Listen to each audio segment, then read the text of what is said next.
Right guys, welcome back to the channel. So today, I've got a guest. We have. We've got my mate here, Trey Niven. We've known each other for years, haven't we? Ages. Too long, mate. Here we are now. Here we are now.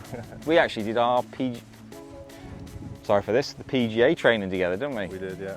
So we're in Portugal. We are at the beautiful Pinhal Golf Resort, and we're gonna play some golf, aren't we? We are. We found ourselves chatting rubbish, really. A lot of golf chat has gone on in the last 24 hours, hasn't it? Yeah, like one missed flight later. One missed flight later.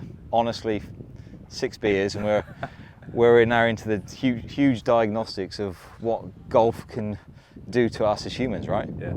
So today we're gonna have a quick chat, more of a chat. I'm just gonna hit some balls as we go, but we're gonna have a chat about maybe a couple of things that we could do as golfers to just get better, like. And then secondly to that, what couple of things could people not do that they're potentially doing already to get, like, if they stop doing it, they would just get better. Yeah. So in your mind, what do you reckon somebody could do instantly just to get better at this game of golf?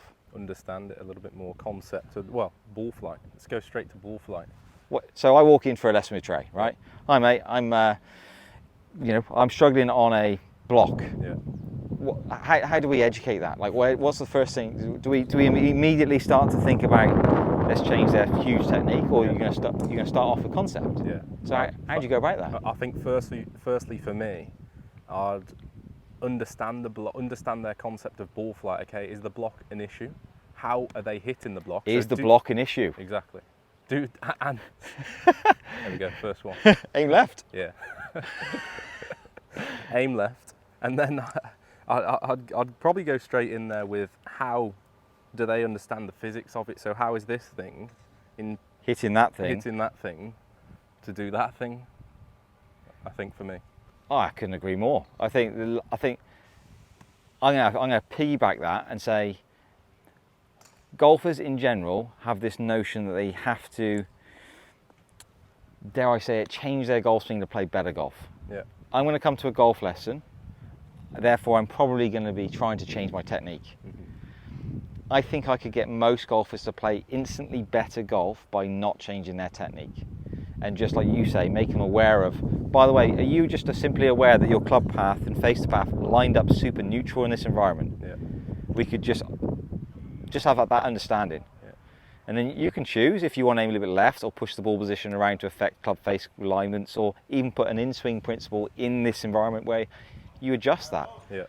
Is that a negative? Yes or no? But I think the first thing we have to get away from in this industry, and it's something I really want to stand for in this industry, is the idea and acknowledgement that you don't have to go for a technical golf lesson to get better at golf. Yeah. Now, that's not to say that we shouldn't always try to improve our golf swings, but if I'm going to go and play golf around what looks like the tightest golf course on the planet, Because I said it was wide earlier. yeah, you're going to regret that later. Probably the last thing I need to do to take to the golf course is a load of technical thoughts. Yeah. I probably should just stand here and just say, have I got a feel? Where's the ball going? Yeah. If I'm hitting a block or a draw, I need to know that before I go out there. So I think the very first point for me, for a player to get better, is just understanding if you do hit a fade, or if you do hit a draw, that you just understand you do hit a fade or a draw. Yeah. And this notion of my next piece, us as an industry trying to strive for 0-0, dead straight balls, which we're going to do a video on. I think I might challenge you to this later on. Love it. Dead straight balls. How difficult a concept is that? Yeah. Firstly, just understanding it, but then to actually go and do it is another topic of conversation, isn't it? I'm probably not going to stand on 80. Yeah. You wouldn't do it. Let's have one each now, right? I'll do it. What we've been studying, 5-10 minutes. I'm going to hit a ball as straight as I physically can. If I hit it straight, I'm going to turn the camera off and just say you're welcome to everybody. I mean, that's a very good try, mate. What's that? 3-yard draw? Yeah, it turned a little. You have a go, mate. 3-yard draw. What if I do it now? Mojito's on you later. If you do it dead straight, yeah, absolutely. Okay. Straight over the pin. Straight as you can, no curvature. So what you got there? And that's just peeled to the right. It's a little 3-yard fade. Okay, so in our attempt of being, let's say, like we do this for a living, right? Yeah. I've hit a small draw, Yeah. and you've hit a small fade, Yeah. and our attempts were dead straight. So by definition, we've missed. Should Yeah. we go and rebuild? It is winter technically. Let's go rebuild it. Okay, so there's another piece for me. If golfers as an industry could get a better message from professionals, and I would say this video now is for the professionals that hopefully will maybe watch this. As an industry, I think we've got to do better in understanding that there shouldn't be a thing as a winter rebuild or a rebuild.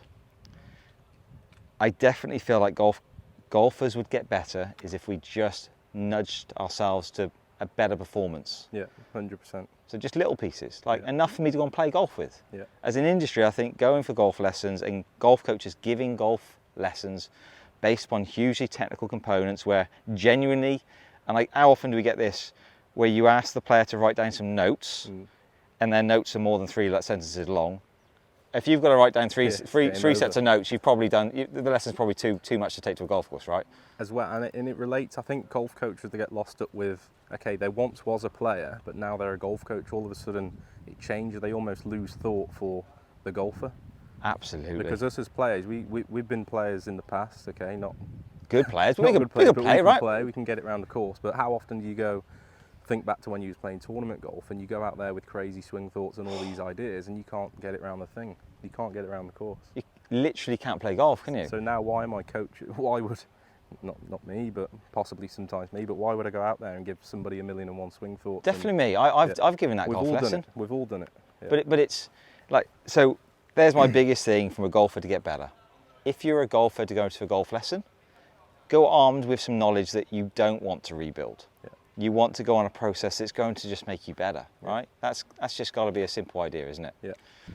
Right, another one that's going to help people, we've just been talking about this, is yardages. Yeah. This idea of stock yardages. How far do you hit your 7-iron, Trey? Let's call it 172, 175. 172, 175. Yeah. Okay, so we're going to do this. This is coming this video as well. How far does it go? This is the video. This is what we're going to find. Firstly, does it go 172? Yeah. If it does, brilliant, because you work on data. Yeah.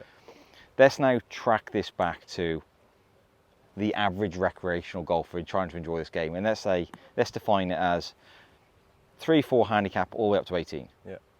If you asked any range of those handicaps to hit 6 or 7 7-irons, and they said to you, Trey, I hit my 7-iron 150. How many of those shots do you think would go 150? 0, maybe 1 if you're very, very lucky. So this is the next point for everybody. Fairness, right? They have some degree, but it's probably a little bit skewed. Yeah. What I'd like everybody to start doing is consider not a stock yardage, but a stock bracket. Yeah. So even I did this test a few days ago. 6-iron I normally carry around what I thought was 180. Yeah. Totally rubbish, that was. Yeah. On a flush shot, 181, 182. But actually, when I started to measure, that was like one shot in like 5 or 6. Yeah. I actually hit one. Ones. It was flush. Yeah. But I actually hit one, also 185. Then I hit one 170. Then I hit one 172. Yeah. All of a sudden now I've got this bracket that I could potentially hit my 6-iron in a 10-yard gap. Yeah. So let's say now in a scenario, the pin, right, let's say this white pin in front of us here, there's only, say 90 yards, but let's imagine it's 180, right? And that pin's at the front. Yeah. And I've just said to you, I hit my 6-iron 181 or 182, and I happen to put on my fat shot that went 172. It's in the bunker or water short. It's in the bunker or water short. Yeah. But what happens if I start to consider this iron not as a 180 club? I'm going to say this club goes 170 to 180. Yeah. Now that's a very different conversation, isn't it? Yeah. You've got to go grab your 5, haven't you? I've got to go and grab my 5, or I've got to aim differently, or I've got to do something. Yeah. Now obviously the better I play, the smaller the bracket that becomes. But I even feel like from an elite perspective, they work to like a 4 or 5% tolerance. Yeah. So they're going to stand there, and as long as the ball goes within that 4 or 5% tolerance, now that could be 5% short in yardage. They're building that into their basis. They're actually building that in. They're building in a miss idea into their game. They could miss it 5 degrees right, 5% right. They're building this in. But we as amateurs, how far you got, Trey? 172. So 7-iron, mate. Yeah. And there's also, along with that, there's so many different variables. Just looking down here, I mean, this grass, you're on a range, but there's a bit of long grass here, could be sat here. Okay, what shot am I getting out of this 7-iron today? okay, how's it sitting? You've got to factor in a lot of different things rather than just pulling that club out and thinking it's going that far. What happens if I ask you to hit a chippy 7-iron? It changes. Now your stock yardages are a waste of time. Yeah. Because you've just, what did you get shot there? How many times did you hear this? I'm going to say it today on the course. I just took a bit off a 7-iron. What do you mean you took a bit off a 7-iron? Firstly, you don't know how far your 7-iron went, and now you're taking something off, you don't know how far it went. So what I would like people to be aware of is, there's a stock yardage when you flush it, right? Mm-hmm. And I get that all the time in lessons. How far do you think your 8-iron goes? 160. It probably doesn't go 160. Yeah. It probably did once. Yeah. But if we had a little bit more aware of yardage as a bracket, so let's say rather than me considering I hit my 9-iron 144, I'm going to consider today that I hit my 9-iron 137 all the way up to 146. And So then you can build, you can go out and create that picture on the course. Then, if the pin's here, okay, I need to take this shot pattern or dispersion Absolutely. and move it here to be able to get the most out of myself on the golf course.